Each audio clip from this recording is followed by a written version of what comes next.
Welcome everybody, and welcome to stage number 4. And well, stage number 4 of this 5 stages. We're almost there. We're almost on the conscious creative.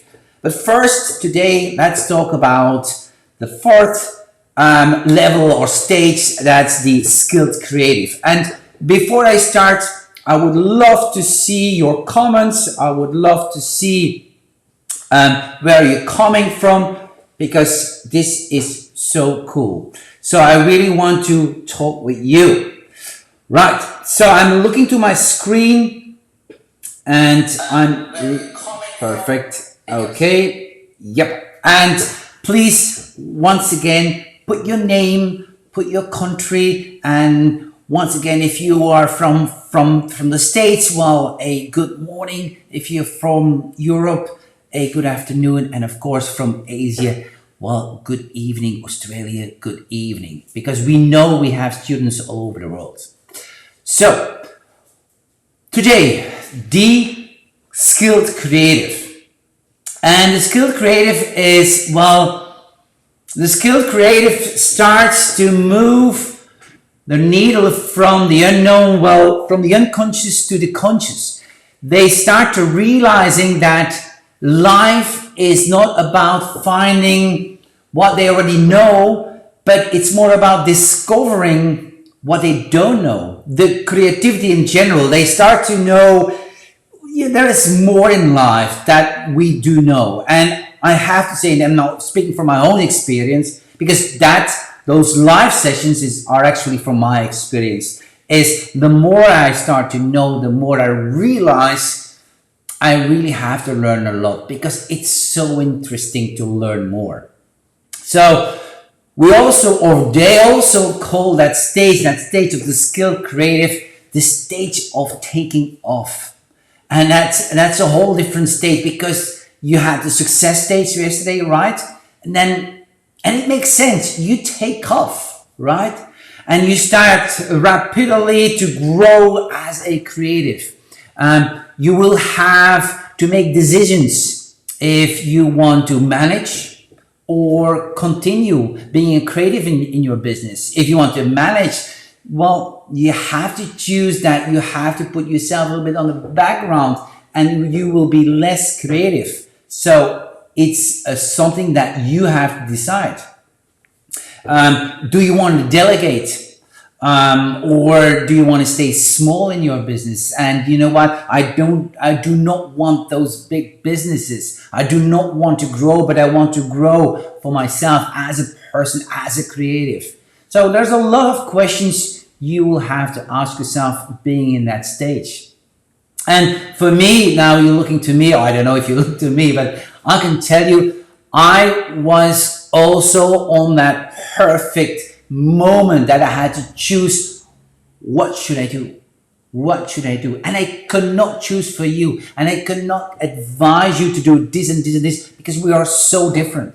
But I can tell you what I did, and it really worked for me. I have chosen to be small, to stay small, and not going for that big manager function, because I wanted to be creative. Creativity is so important to me. It's my life. It's my passion. So I have chosen to serve a very small niche of clientele, and I chosen to surround myself with, I can tell you, the best people, the best quality people, and that I feel happy with. And I do not want to have like 100 people around me. If I only have like that 10 people, 20 people that I work with, I'm happy. I'm happy, and they give me the joy to work.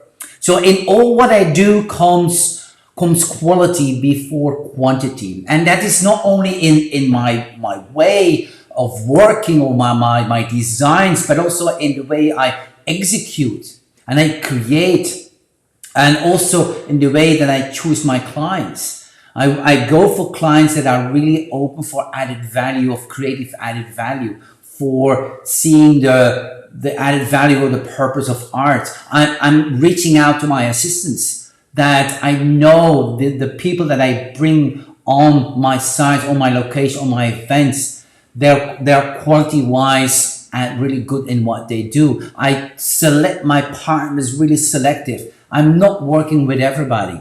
And I don't want to be like, well, cocky or whatever. It's not about that. It's like choosing the right partners, fitting the right values, and also fitting the right jobs, if you know what I mean, right?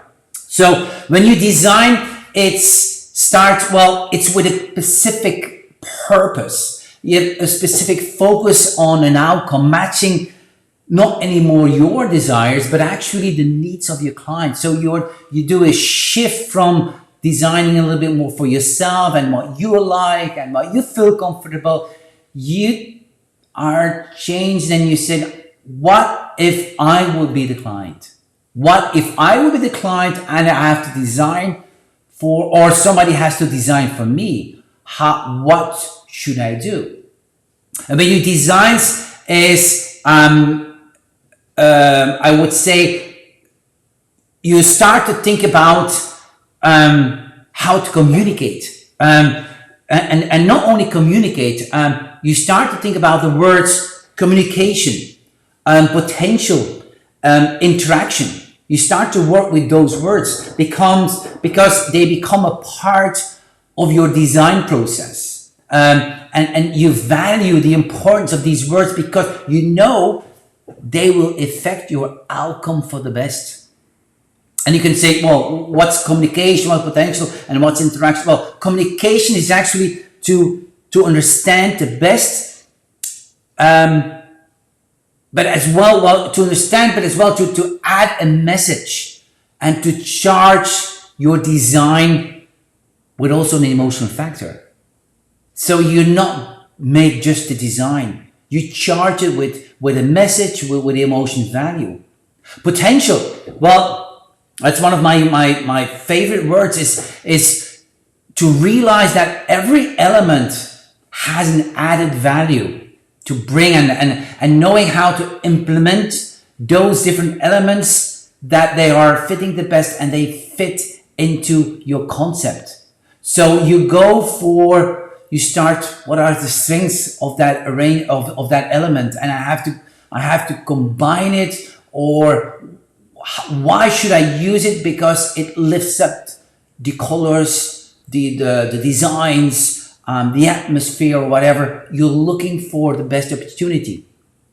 And then the last one is the interaction is, well, you go further in the potential. You start to say, well, it's being aware that if you start to combine all those different elements, they can lift up each other in such a way you create more visual impact and more beauty. You do not connect, or you do not place them together, but you kind of merge them into each other as individuals. So they become a group and they lift each other, they lift each other up.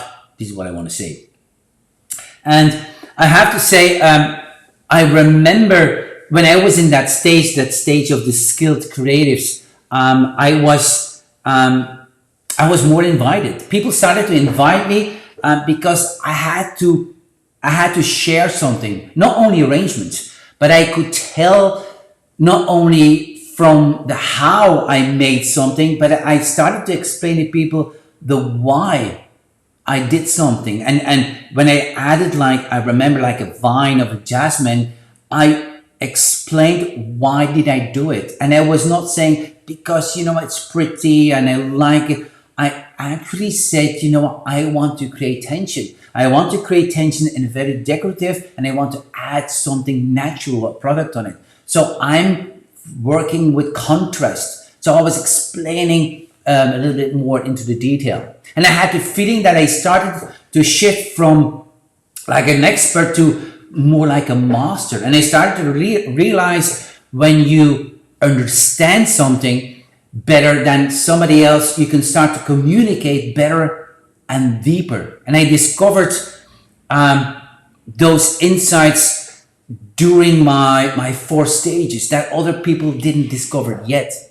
And that made me so different. And that made me so in demand as a demonstrator. So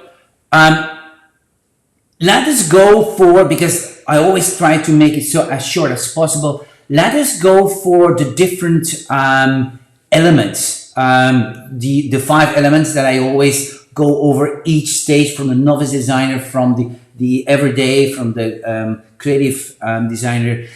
So let's start with the first one, and we start with the elements and principles of design. So the elements and principles of design is, well, they see the value and they know how it works, and they start implementing the elements and principles of design. They know, and I'm going to show you, I prepared a very small one here. So in here, and I have to do this one away in here that you can see it. This is, for instance, the elements and principles of design. So we make an arrangement, and we do not make it like in a certain way. No, there is a language, there is a logic, there is a methodology behind it. And I don't want to go too far on that one, but the better you speak a language, the better you can communicate. It's all about that. It's like, if you really can speak a language, you become a poet.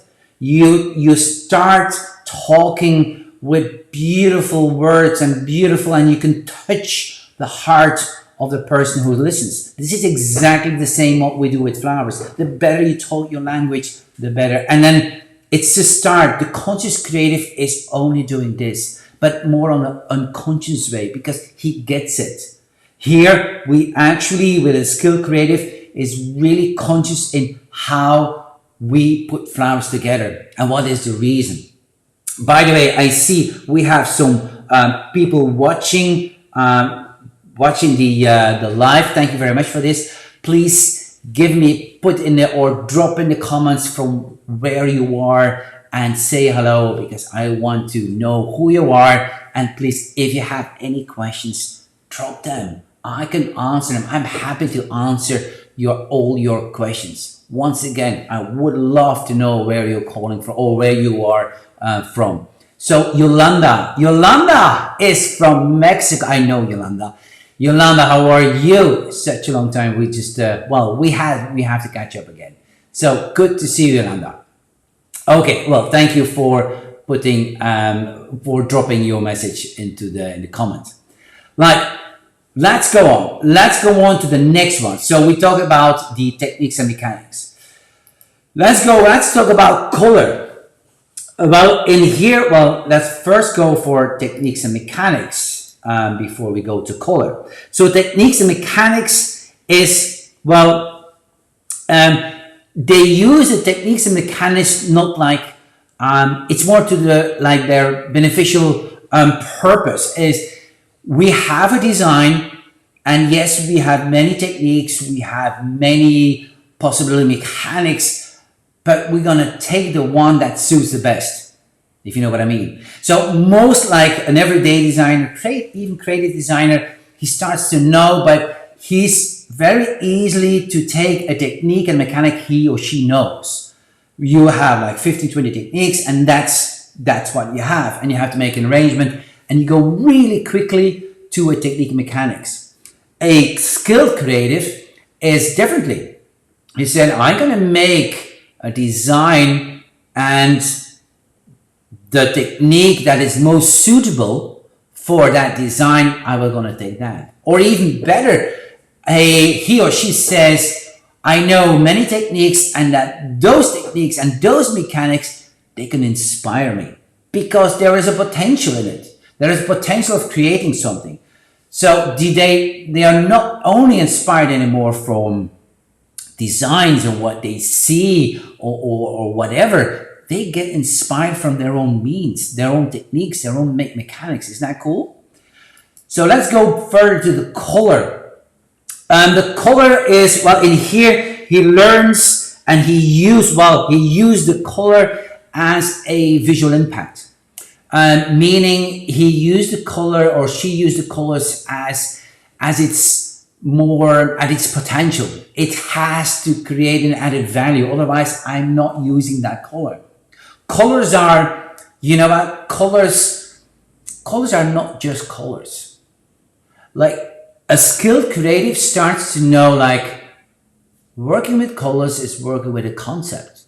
If you match colors together, you create a totally kind of feeling, because colors are emotions. Colors are, well, it's like I already said, that's the biggest and the strongest visual language we have on the earth. But if you use one color, you create a visual impact, you create a certain mood.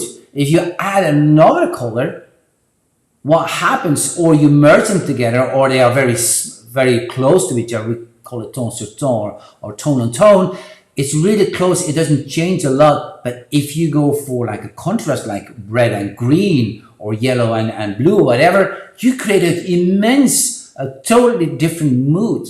So working with colors is very, very interesting, but you have to know how to work. Because if you want to kind of work with green, well, for instance, like green and red, if you add them like 50% quality wise, no, not the red, not the green will be much stronger. If you work, for instance, with yellow and blue, you have to know yellow is strong, visual has a visual stronger impact. So you have to go for 30% and 70% blue, and then the yellow and the blue are in the same balance. Not the yellow or not the blue is kind of dominant. So you all know those ways of thinking.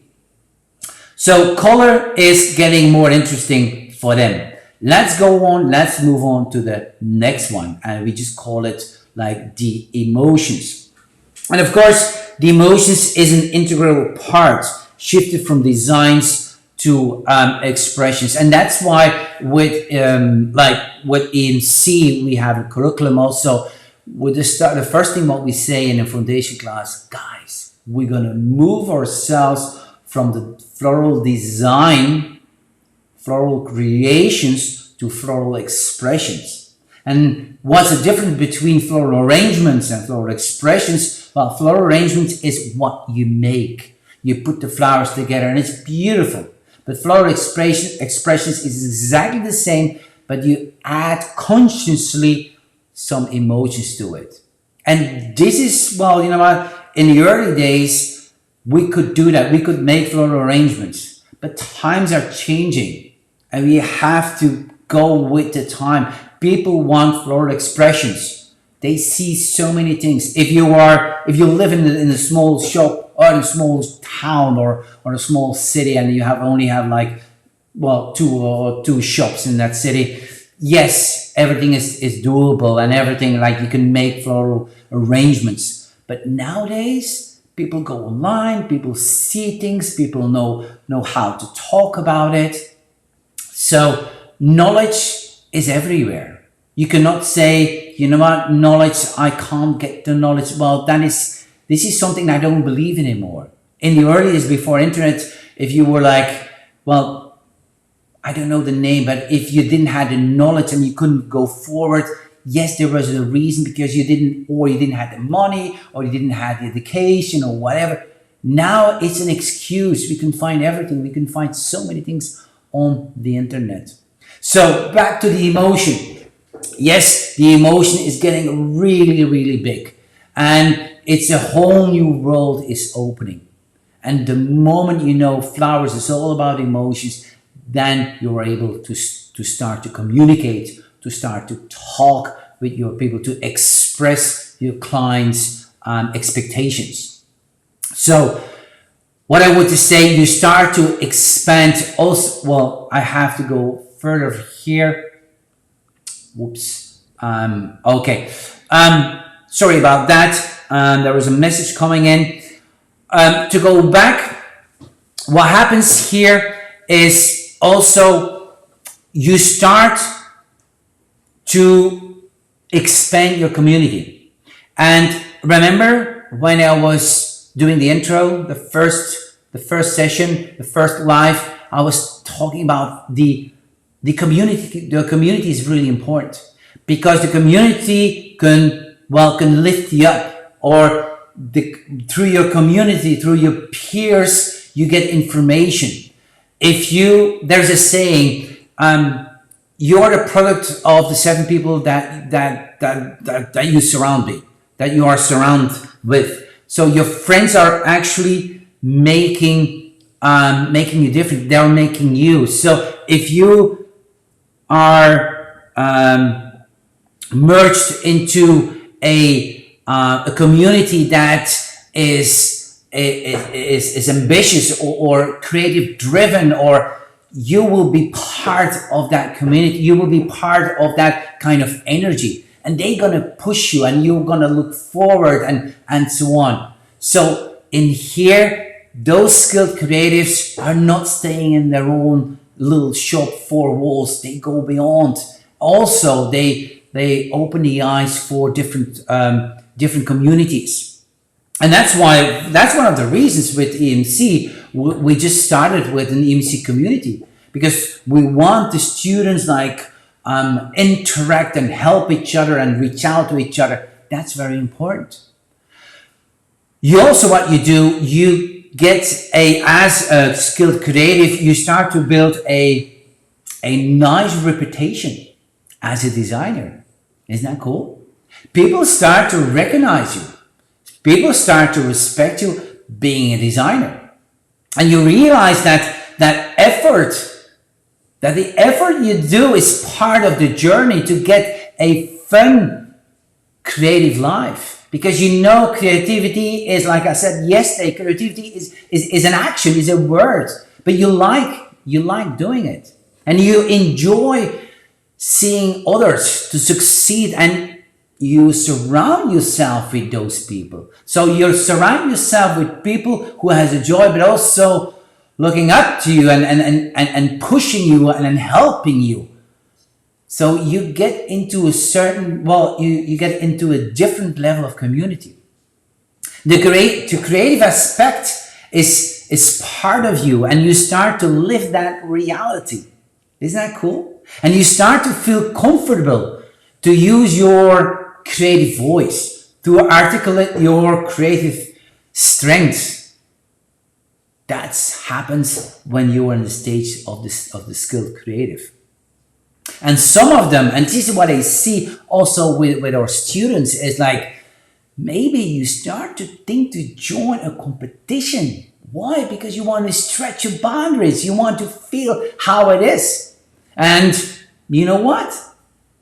There is a big chance you're gonna end in the top 5. And then, like I said, we saw it with our students. They go to the competition, and yeah, they do it. And you know what? And I can tell you, I'm gonna show you what we use, and we explain it also in our courses. But I don't want to go too far with this one here. Is we use a certain system that they use in the competitions, and we just explain it, and you can see we go into ideas, we in colors, composition, and so on. Even the techniques, we're gonna value the techniques, but that's not the course to talk about this. But I just wanted to show you there is so much to discover. So what you actually do in this phase, you start to unleash your creative potential. I remember in the skill creative, we were talking about you unlocked, right? You unlocked, but now it is unlocked. So now you can actually unleash it. Isn't that cool? Of course, you cannot unleash if it's not unlocked. So you have to go through that process. And also you have to go through that process, and you know you have to. So you feel okay with pushing yourself beyond what you are. And if you are a good, skilled, creative, you even feel comfortable to give yourself an F, or an F or a D when you are not happy with your result. And you said, I'm gonna try to do better. It's not good. You're okay with it, right? So in here, let's say about your clientele. Your clientele, they see you they see that you understand the art of communication, and you can translate their wishes, you can translate their expectations through your skills, through your medium, through your flowers. And the beauty of this is you start to talk with your clients in a creative way. And what I see and what I want to say with this, you are not talking to or at your client. That's a whole different, that's a whole different statement. Is that if you start to talk with your client, you feel, you sympathize, you have like in a compassionate way, you know what the client wants. You just, okay, you can put yourself in the shoes of your client. And then you can translate it. And yes, maybe it's easy to do that, but how do you translate that? Through the language, through the language of elements and principles of design. And a skilled creative starts to know that. And this is what we focus on. In our education system, we focus on how to translate, how to communicate, how to see potential, how to interact with your elements. So the added value you create through your skills is recognized by people. And you know, the beauty of it is they're willing to pay for it. Isn't that cool? They're willing to pay for your passion. So like I said, you are taking off. People are willing to take or to put some money on the table because they like your passion. And yes, indeed, I do get that. The market is getting smaller, and I do get that. But and you have to work in a smaller niche. I do get that. But the work, what you're gonna do is you shift yourself from the quantity to the quality work. And in fact, you can actually monetize better your skills. You are able to balance your life better between work and private. And by the way, well, of course, it's up to you. I don't know how ambitious you are. Of course, we can grow and grow and grow, but that's another question. I'm not here for that. So before we continue, I would like to ask you some questions. I'm telling you all that information. I'm telling you that from my own experience, by the way. Do you feel that you are in this stage and that you want to kind of move forward? And does it make sense to you what I'm telling you, what I'm saying you? Well, actually, like I said, I'm telling you my story. I'm sharing you my mistakes, my challenges, my expectations, but also my desires I had in the past, and still, because that was my journey to go from one stage to the other stage. And I had that same feeling. So if I was in one stage, how do I get in the other stage? Please tell me. I have to search. And then still, I want to get in that other stage without hitting that wall all the time. And I did sometimes. Yes, I did. Yeah. And you can't keep doing always the same things. I knew that. I had to go forward, because if I was doing always the same things, I couldn't go forward in my business. I had to learn the process of creating. They didn't have to learn me how to clean flowers or how to put like a simple arrangement. No, I really wanted to learn how to put the flowers that I can create added value, that people would love to come to me and people would say, he's different. Because I wanted to grow. And if you don't, you will never get to the next level, believe me. If you don't change your way of thinking, you will be stuck at your level at this moment. So it's up to you. It's your call. If you want to break out, you'll need to do something. And we all know there are so many people and so many schools to follow. So many people are sharing educational content. But you need to choose someone to follow. A mentor. And the only thing what I can say, if everything what I said resonates with you, I would love to be your mentor to follow.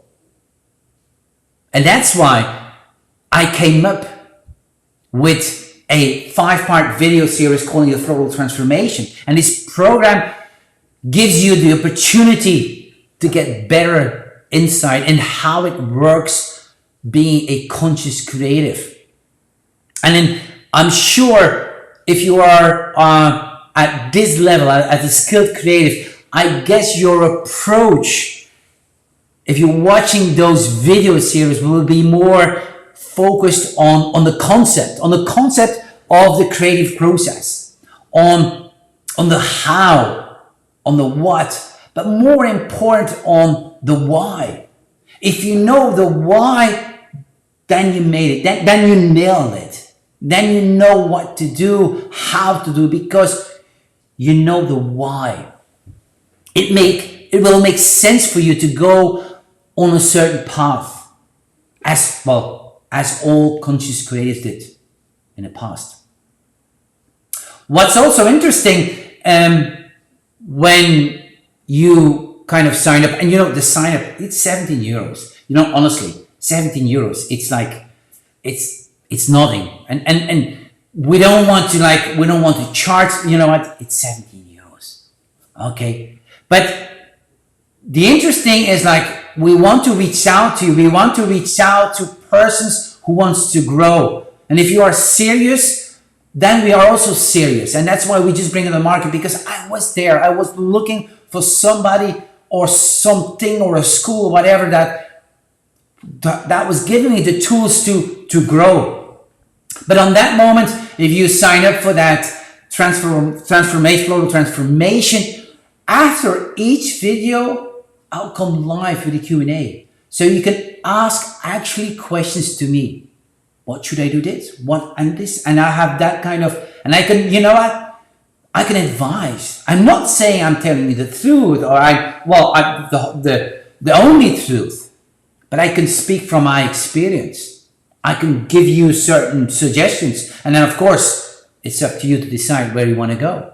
And again, you don't have to follow me. You don't have to listen to me. But if anything makes sense to you, what I said, you have the choice to sign up for the floral transformation. And once again, if you are serious and you want to speed up your creative process, I'm happy to welcome you on that series. That's it. I promise you a very small and a very short one.